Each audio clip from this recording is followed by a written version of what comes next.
sobriety is not an action in and of itself, right? It's an inaction. Right? It's not doing something.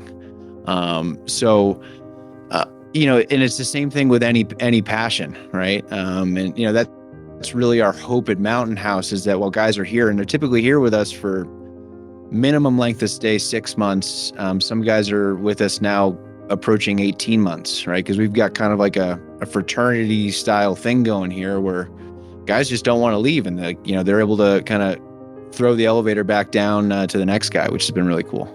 All right. Welcome back, everybody. My name is B. Reeves. I'm the Director of Business Development at New Waters Recovery, sitting here with our CEO, Justin McClendon. And our special guest today is Dylan Stars, who is the Program Director of Mountain House out in Flagstaff, Arizona. Welcome, Dylan. Hey, guys. How are you? Doing well. Thank you for joining us, Dylan. Yeah, man. Thank you for being here. Yeah, it's an honor to be here. So yeah, I met Dylan about a year ago out in Carbondale, Colorado at the Jaywalker Serenity Scramble, an event they do. It's a fundraiser that involves some golf stuff. And Dylan and I got to talking about, I think the first thing we really talked about was the band Ween. Don't meet many people who like Ween out there. So that was a plus, but Dino. Go ahead. So you're saying Dino? Oh yeah. Jeaner and Diener, exactly. And so then we've seen each other a couple times since, and we realized that we had overlapped, lived in New York City at the same time, but didn't know each other, and we had a few other mutual interests. And he's just a good guy, and he's also does some podcasting work himself, and so. We generally just like to get a little bit of an idea of kind of, here we are talking we were in North Carolina, you're in Arizona, I met you in Colorado. Kind of how did you end up where you're sitting right now? We might need a longer podcast. So I first got sober in 2011 in at Cedar Hospital in Denver, Colorado. I was coming off of a pretty gnarly DUI. Luckily, no one was hurt, thank God. But my alcohol level was late stage alcohol, like 0.4, Wow. not just a few glasses of wine, and it was an indicator that I needed help, right? And so my parents were able, luckily, to send me to Colorado to a place my brother had been. And actually, the recommendation when I left there at 30 days was, we think you should go to this place called Jaywalker Lodge, about 3 hours away in Carbondale, Colorado. And I was like, I hear what you're saying, but like, I was a musician. I went to music school, studied, audio production and songwriting. And I was like, I hear what you're saying, but like, I feel really good. I think I should go try and make it as a rock star in LA. So I'm going to do that. So I maneuvered my family into like, this is the cheaper option for me to pursue my passions, and got kind of lost in the West LA sober living shuffle for a while. Was sober for a bit, and, was not in some not so great places, and, on a relapse train.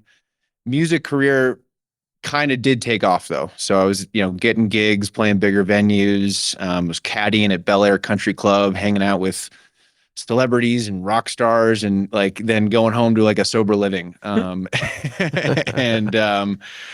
just constantly in this state of ego and self. Right. And, that went on for a few years. Had, medium levels of success, put out a few records. And then I just burned my life to the ground, unable to stay sober. Right. And, my family, I'd been to a few treatments post that. My dad came and rescued me. I disappeared into a motel in Torrance, California on my 27th birthday, 28th birthday. And he got me out to New York to another place my brother, who's now 13 years sober, had gone, called St. Christopher's Inn. And that place changed my life. It was a monastery in Graymoor, New York, outside of West Point, 200 guys, all pretty harsh backgrounds, a lot of them coming in and out of jail, right? Like it was, partially state funded. But I was there for 5 months, and there was, 200 guys revolving. And if you broke some rules, you were out, right? If you didn't have your bed made at 6 o'clock, we slept in like barrack style living. Yeah, gave me a new perspective on gratitude and like how lucky I was to have the family I had and, the support that I had. That propelled me to some sobriety time in New York post that. And I got back into, chasing the brass ring, if you will, with, a music career and, had some success again. Put some years together in the program, thanks to Alcoholics Anonymous, in New York, which is, a thriving, community there. Had a lot of fun, met a lot of great people. But I was still kind of centered in this sense of, chasing things for my own end, right? Like I needed people to like me. I needed applause. I needed people to show up. I needed people to listen to my music, right? For me to be okay. That translated into, relationships as well. One didn't go the way I wanted it to. A relapse happened and I kind of bottomed out again. Luckily, my brother had, he'd kind of macheted the way through the jungle for me of sobriety, and had put together a significant amount of time. And he was living a happy, joyous, free life out in Kauai. And I went and visited and was like, why don't I just stay out here? And then, my second or third meeting out there, I go to this meeting in Honolulu and a guy raises his hand and says, my name's Bobby F. and I'm visiting from Carbondale, Colorado. And my brother had actually been to Jaywalker Lodge, and Bobby F is Bobby Ferguson. He'd been to Jaywalker for like 3 weeks at the beginning of his addiction, and drank his way out, went to Sopris Liquor or something. And, Brendan went up to him, my brother, after the meeting, was like, hey, I heard you from Carbondale, Colorado. I went to a treatment center there, and Bobby in full form. Carbondale's a town of 6,000 people with one treatment center, right? Bobby in full form goes, oh yeah, which one? And Brendan is like, Jaywalker, have you heard of it? And he's like, yeah, I own it. And so Bobby, as you all know, is a golf nut, and I got a job working as an assistant golf pro. I grew up playing golf competitively and just kind of like was like, oh, I'll try this out. So we bonded over golf, and he was a mentor to me in sobriety then. And then COVID hit. We'd been friends. I took a job at a course in Nashville. Was going to restart my music career again.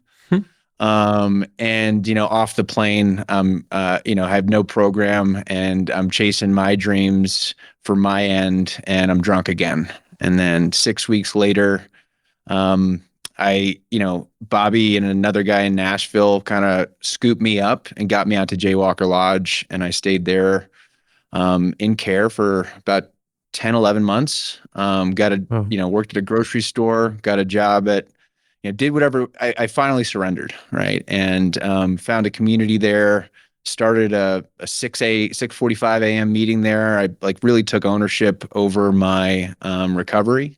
And put some action behind it. I went from kind of taking what I could from AA and treatment centers to this was I was scholarship to Jaywalker. So, and it's not a cheap place. So this was something that was so clearly graced upon me, that whether it's Irish guilt or just an awakening, I felt I had to give back. And one of the things I did was I started the Jaywalker podcast while I was in the solutions program, and put a proposal together. And so podcasting and sobriety was, it was a big part of my sobriety. And then I worked in, I left the golf world after my dad passed away. It was a winter season, and a friend of mine, John Lencioni, he offered me a job doing sober companion, and turned into some case management and coaching and some intervention stuff, and did that for about a year and a half. And then Bobby asked me to run the alumni program at Jaywalker, and it was an offer I couldn't refuse. It was an honor to be asked, and I did that for almost 2 years, I think. And then a friend of mine had started this program called Mountain House Recovery, which started about 4 years ago, pretty much as a sober living. And he asked me to come down and help him kind of grow it into something in the model of, we're not very discreet about it. Jaywalker informs my recovery quite a bit, and try and, spread that kind of community outdoor experiential recovery to long-term treatment. Man, that's Very cool. great summing up of an amazing story. And a few things stood out to me. You kept kind of, seems like there was this theme of you get sobriety and get the goods from it, but then we're still searching for that, looking horizontally instead of vertically, and wanting to make money and be basically rich and famous. I don't want to put words in your mouth, but I know what that's like. 'Cause, I just wanted that to happen to me plucked out of obscurity. I wouldn't even do the work you did to get there. But the you mentioned the ego and the self and you mentioned it around the time you were talking about being a caddy at Bel-Air and hanging out with rock stars but going back and living it as sober living. And I can't really think of a more extreme example of that, wanting to be at the top of the pile or the bottom of the heap, or always feeling like the better than or the worst. Yeah. Of living in a sober living, which is, by default humbling, but then you're at Bel-Air Country Club, but you're not a member, you're a caddy, but you're a good golfer, and you're hanging out with all these rock stars. So you get that caddy, grandma.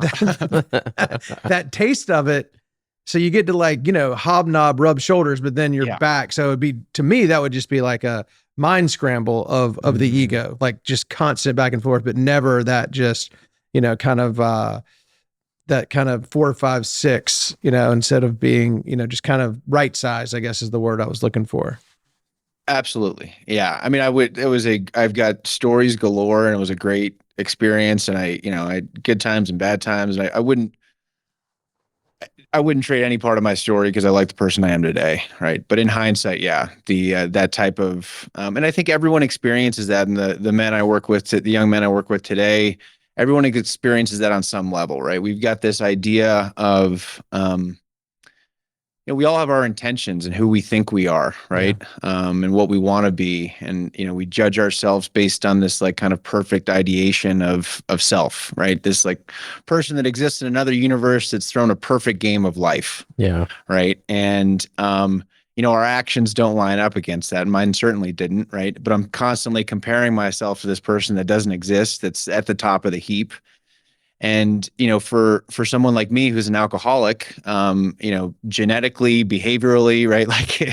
I got it, right? I'm Irish and Ukrainian and Polish and Russian, mainly Irish. And it's on both sides of my family. And, two of my 4 siblings have it. And I just happen to be the one that has it. Right. And, so for me, it's, recovery is about, kind of like to the 4 agreements. It's where my intentions meet my actions. Right. And being right sized about what those are. Right. And knowing that the intentions, I can't have them too big. Right. I can only do, what I can do in the 16 or so hours I have in a given day. Not the truth. Isn't that the truth? So go ahead. I was going to ask about, not to derail the conversation, but Mountain House. Can you tell us a little bit about, what's the level of care? What do you guys do out there? Yeah. A little bit about that. So we're an aftercare facility, right? Okay. So we take guys who've typically, at least been through about 28 days, depending on, what insurance takes, of residential treatment. And currently we're private pay, but our programming is PHP level for the first phase, and then kind of shuffles down to IOP level.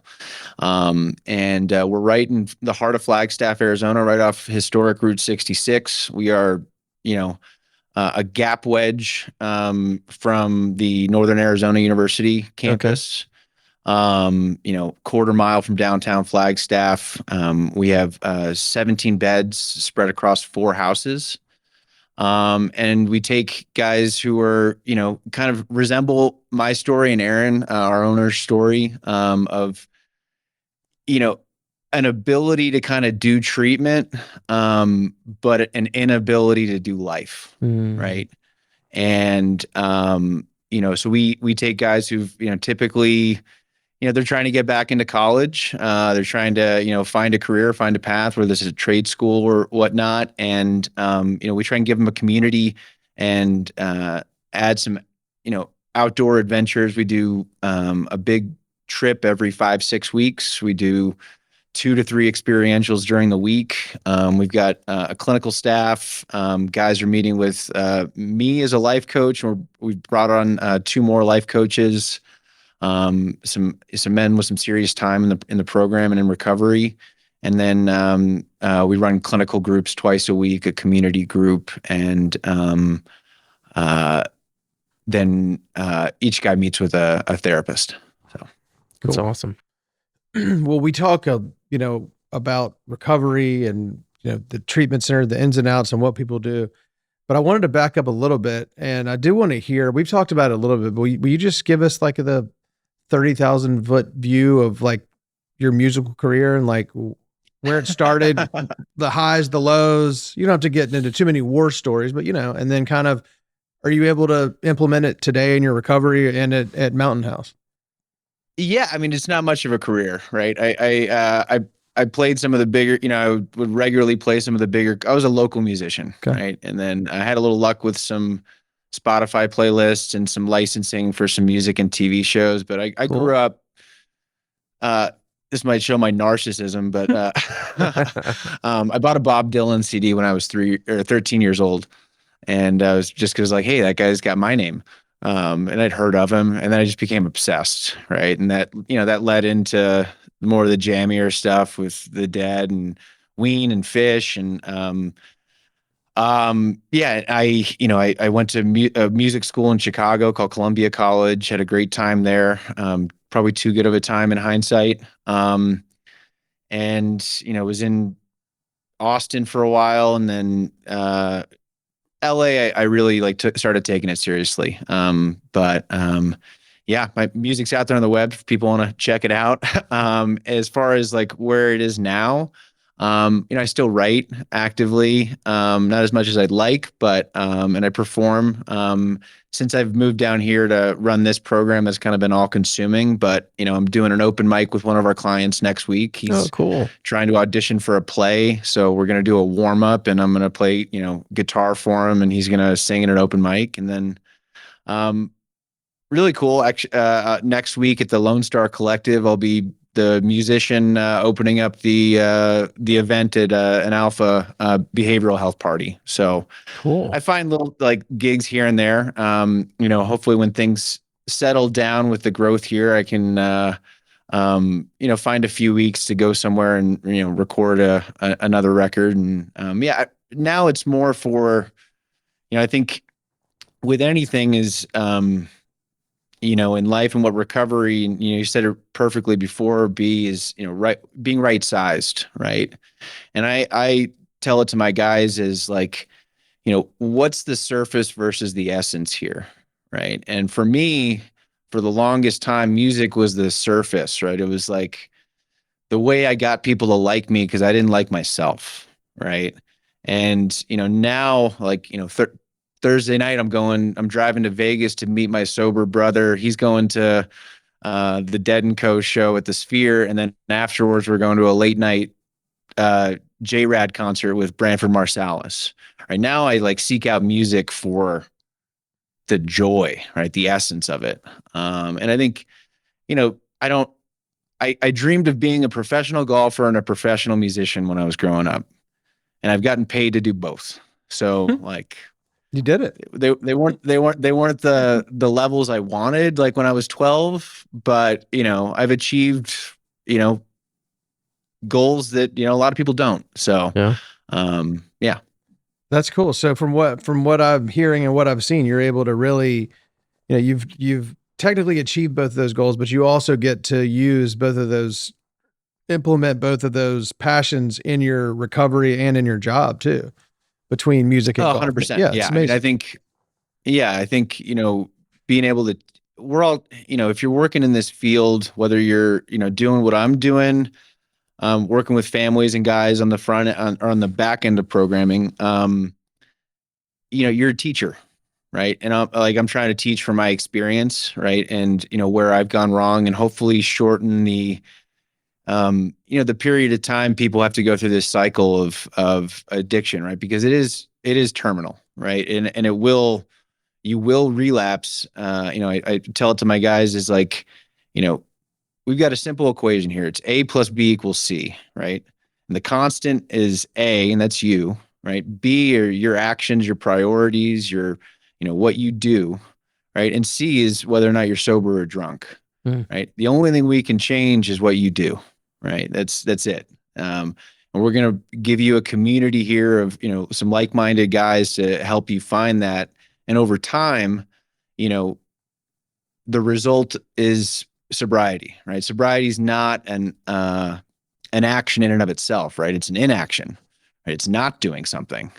So, and it's the same thing with any passion, right? And that's really our hope at Mountain House, is that while guys are here, and they're typically here with us for minimum length of stay, 6 months. Some guys are with us now approaching 18 months, right? Because we've got kind of like a fraternity style thing going here where guys just don't want to leave, and they're able to kind of throw the elevator back down to the next guy, which has been really cool.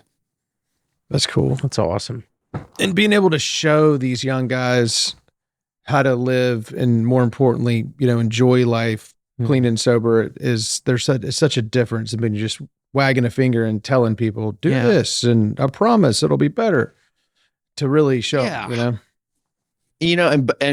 Bobby is a big mentor of mine, and him and Gary Fisher say this thing it always resonates with me, right? Which is, and I'm going to mess it up.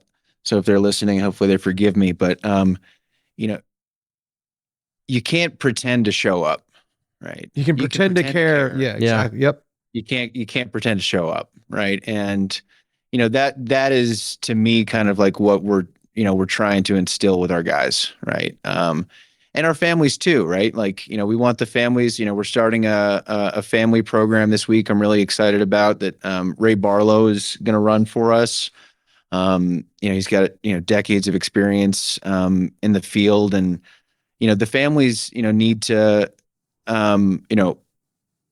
do some of their work too, right? Because the disease of addiction affects us all. And I know some of B's story, and Justin, I don't know really any of yours, but I guarantee it's the same as mine, where like my mom, my dad, my siblings, they were all affected by my use, right? And they luckily we're in a place now with our family where there's been a lot of recovery for years now, to where we're all not healed, but like still healing, right? Yeah. And that's really our hope for our guys and our families at Mountain House. Yeah.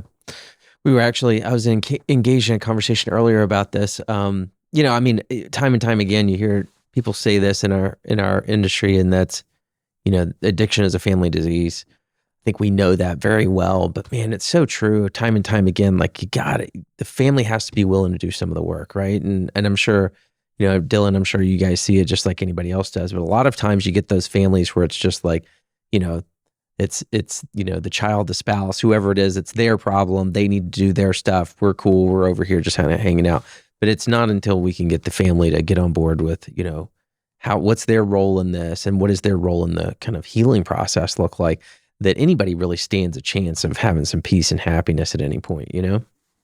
And the big key is helping them understand that because a lot of times they feel like, why am I being punished because my son is acting like this? Yep. And this is leaving aside the fact that, you're probably a big part of the reason that he's acting like this. But either way, even if that's not the case, helping them understand that their recovery is a gift and not a punishment. Right. And that they get to find their own serenity without having to go through, the depths of alcoholism or addiction. Mm-hmm. Totally. And I think it's a mindset, right? And what I've experienced in my own journey, my family's journey, right? And working with other families, right? We have this idea of treatment as kind of like a medical Yeah. Type system, right? Where you go and you receive a treatment and you are healed, right? And in my experience, that's just not the case, Right. right? It's far more like a collegiate experience, right? You're paying to go learn and do the work, right? And once we can get the families and the guys are they're, the hope is to get their minds wrapped around that this is not some you don't receive sobriety, right? No one got me sober, or AA didn't even get me sober, right? Like I had a variety of experiences that set the table for me to do the work where the result was sobriety, right? Absolutely. And I'm grateful for that. I don't know why I deserved it, but yeah, I think it's a common thing I've got to work through families with, and once they get it, then it's liftoff, right? It's like, oh, okay, yeah, I'm not a passive observer in this experience. Mm-hmm. You made me think about something, so I'm going to share it. So I actually stole this from a client, a number of years ago. This particular person referred to treatment, or this person's experience in treatment, as emotional graduate school. And that's always stuck with me, very similar to what you just said. Yeah, no, absolutely. It is, right? I mean, I love the way that you put that. It's not, sobriety is not something that you're going to receive, right? It takes a lot of work, and it's not all pretty and sunshine and roses, right? That's what makes it worth it. If you could receive it, it wouldn't be worth it. Exactly. Right? Like, I've got sweat equity in my recovery now. Yeah. Right. And when you get that, then you value it. Right. The problem I had before, right, my 8.5, 9 years of auditing recovery was that, like, I didn't value it, right? Because it was just given to me. It was like, so absolutely. I like that, though. I'm going to steal that from your client. Client too. There you go, man. Emotional grad school. I mean, this morning I was talking to a client who was leaving, 30 minutes after I talked to him, to go to a residential treatment center, and just basically talking about what we're all talking about here, but that, you're going to go for another 30 days and you may go to more treatment after that, but we can't be in treatment forever. Right. This is important I can't speak for you, buddy, but for me, I needed to be away from the substances in a treatment center for a little while. That was important for me. I know not everybody needs that. I did. Me too. But at some point, whether it's just a week or a full month or 18 months, like some of your guys, at some point we're going to be, out where the training wheels come off. And then that's where the real work starts, because, we can do a lot of work in treatment, but eventually it's going to be up to us to every day to have, nobody's going to drive me to a meeting. Nobody's going to make me call my sponsor and do all the things that, I've done now for a while. And so it's a lifelong thing. And another thing, another conversation we have all the time too, is a parent, especially if the kid's never been to treatment before, and they come in and this happened the other day. Literally, the kid was crying and said, "I need help. I'll do anything." And I'm like, I want you to remember what you're saying. You might not, but I'm still going to remind you of what you said. And then talking to the family, hey, in 3 days, you're going to talk to him and he's going to look different. He's going to look better. He's going to sound better. He's going to have a new language. He's going to be a lot better than he was when he got here, but he's not better. And he's never going to be all the way better. I'm never going to be all the way better. But like you just said, healing, the constantly healing and constantly getting better, because it can be, if we're not careful and we don't get that false sense, if we get a false sense of security, then we start thinking we got this, and we don't got this yet, especially in those first, that first part of treatment when nobody's been before, especially. Mm-hmm. There's nothing to get. Right. Right. Exactly. Yeah. It's like, it's like a dog chasing the car. Yep. What are you going to do if you what I tell all my guys is like, hey, you don't got this, but we do. Right. Like, yeah. And listening and what they told me when I got to treatment, and I remember actually more than I'm surprised I remember as much as I do. But one thing was they said, your best way of thinking got you half a room here. And they were right, because I was always just doing things my way. I didn't always think it was better or I was outsmarting. I just was, like, I got it. I got this. Yep. And I just finally was like, I don't got this. Help, you know?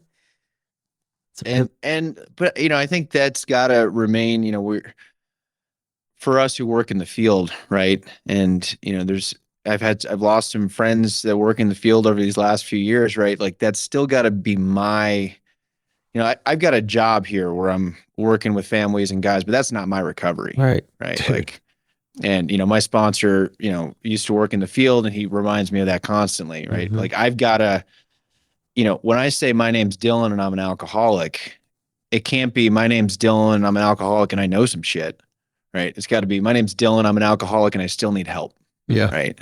And what I try and do, what I hope we do with our guys is that, like, every person that works in our program that's in recovery, is an active member of the recovery community, right? And they see it through example, like we said earlier, right? It's not just guys kind of postulating on a soapbox about, whatever. It's like, oh, they see him setting up chairs, making coffee, taking guys to a meeting. That type of stuff goes far further than any sort of spiel I can give them and wax poetic on recovery. Well, that goes back to we can pretend to care, but we can't pretend to show up. That's and part right. of showing up in this example is, putting up chairs after a meeting. And I'm so glad you said what you just said too and I don't know who told me this first, but I heard it a few times right when I started working in this field. And the advice was, do not let this be your recovery. Mm-hmm. And, I haven't, and I hope I never will. And, there are, hopefully they can complement each other and that they can sort of intersect when appropriate. But I definitely do my best to just keep them separate and make sure that I recovery first, sobriety first, and then everything else kind of falls into place because we've all seen it where people, and, the guy who got me into the field was a victim of that advice too. I mean, he just kind of like, all of a sudden I didn't see him at meetings and I was like, hey man, what's up? I haven't seen you at this meeting, called Gateway back in, years ago. And he said, well, I mean, I was up until 11 helping people get into treatment, and I wasn't going to say, hey, that's your job, but that's really what the answer was. That's your job. Like my job is to do what I do for work, and my recovery is my recovery. And it's a slippery slope. And then it takes people not only out of the program, but out of its life as we know it. Yeah. It is a slippery slope, and I'm not going to go on a tear here, taking other people's inventory, but I think you see a lot of that, especially like people that are kind of maybe newer to the field. They're just kind of starting to do some of this work, especially in the kind of like, business development kind of realm. You see a lot of that, where they just don't understand what those boundaries look like. Right. Yep. And they're answering the phone 24/7. If somebody needs help, I'm there. And like, that's what you're supposed to do. And I'm like, so yes, maybe, right. We also need to learn how to take care of ourselves. And the very important point that like, that is not our recovery. Right. Yep. Yeah, totally. And it goes back to the same, metaphor. I talk to potential clients, current clients, their families all the time, especially, the people who are, and they pretty much everybody has the same thing, some version of it. But my job, I can't be away from my job, or, I got to feed my dog, whatever it is. But I just always go back to that analogy of the flight attendant showing us how to put the oxygen mask on ourselves before we help the person next to us. And it's the same thing with working in this field too. Like I've got to take care of myself or I'm no good too. Just because I work in the field of treatment, doesn't mean that I don't need to take care of myself just as much as everybody else, and it's easy to lose sight of it, and I need to be reminded of it. So again, thank you for reminding me of that right now today. Amen to that. Yeah. I mean, I don't want a therapist that doesn't have a therapist. Right. Like, I don't want like, well, exactly. I don't want a sponsor that doesn't have a sponsor. Like it took me 3 years probably to understand why the people said that when they were speaking at a meeting and they would say, I have a sponsor. My sponsor has a sponsor. I remember the first 3 years of hearing that, like, what is that? Who cares? And then I was like, oh, we don't want some, masterless samurai. I think those are called Ronin. Right? That's right. Yeah. Yeah, teaching us some kind of made up hodgepodge, So I get but great. That's exactly right. And we've talked a lot about the work, the quote unquote work of recovery, right? and I think, part of, my recovery, right, is also, I think a lot of people were talking about, or, and I've experienced this. I definitely like recently went through it where I was giving too much of myself to too many people, right? Mhm. Where it's like it's the right intention, right? It's like this, like I need to fix everything, right? But it's antithetical to, what I view recovery as, which is that like I'm part of a bigger whole, right? And that's spirituality to me, is like I am part of a bigger whole. I'm not the end all, right?